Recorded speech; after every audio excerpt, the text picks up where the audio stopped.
Hi, welcome back to Live and Breathe Horses and our little mini-series about the foundations of relating to horses.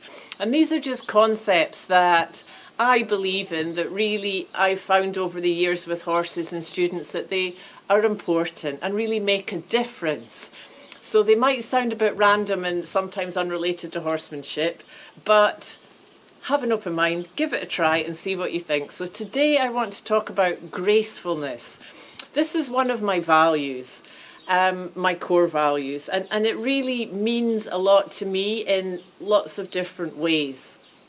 The first point maybe being, there is in classical equitation an expression about grace being the highest adornment of a rider. And, if you ask anybody about horses, powerful, graceful is always one of the words that comes up. So I think the least we can do out of respect for our horses is to be graceful in ourselves, and that physical grace. And it's a practice of movement that we can all come to. There's a saying from Brené Brown, who I'm a big fan, and she says, strong back, soft front, wild heart. And I often say, ride from your heart, so with your heart open. So this gives a graceful posture, that feeling, because grace, it's a fluidity, but there has to be a certain power and strength behind it. So this idea of having a strong back and a soft open front gives a very graceful feeling. And of course, it's something we can always practice in our own way. And I think whatever your body type, body shape, you can be graceful with your horse, on your horse. And when we work from the ground, not only as a rider, having grace in our movement, in our posture, it also comes back to what we talked about with rhythm, Rhythm gives us grace. And to be fluid and have flow in what we do. For me, it's also very much an emotional thing and a way of life. So being graceful, for me, starts with myself. So to have grace with myself is about kindness, about self-compassion, about self-love. To have grace, to forgive myself. We all make mistakes.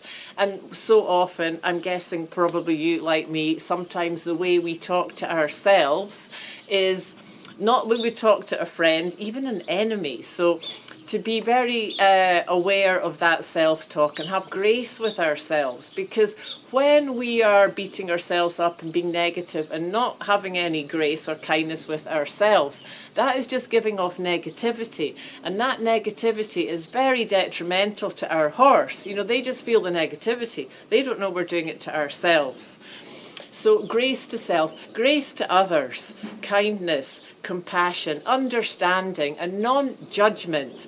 And it's something that really disturbs me, and I've had this conversation with some students, of people being very judgy, telling them they're doing everything wrong with their horse, they're messing up, they're going to ruin this, ruin that. And it's really not helpful to anybody. So to have grace to others, however they are treating us, that is a state of being again for me, It's sticking to that and just knowing that whatever hurtful things coming out is because that person is hurting themselves, and it's not necessary to react to that. Again, you see, it's lovely how they all cross over. We spoke about this in the one about responsibility. So yeah, having that grace with others, with ourselves, physically and emotionally. And even the expression of saying grace before a meal, for me, that's a part of being graceful, is also gratitude, which is a very transformative state of being that really helps, especially in difficult times. And for me, that comes into the world of gracefulness. So for me, being graceful also is having gratitude. So I'd love to hear your thoughts on that, if that sparks anything off for you, or maybe makes you see things in a different way, or you maybe have your own take on that or experiences around it. So thank you for listening to me today. Thank you for your time.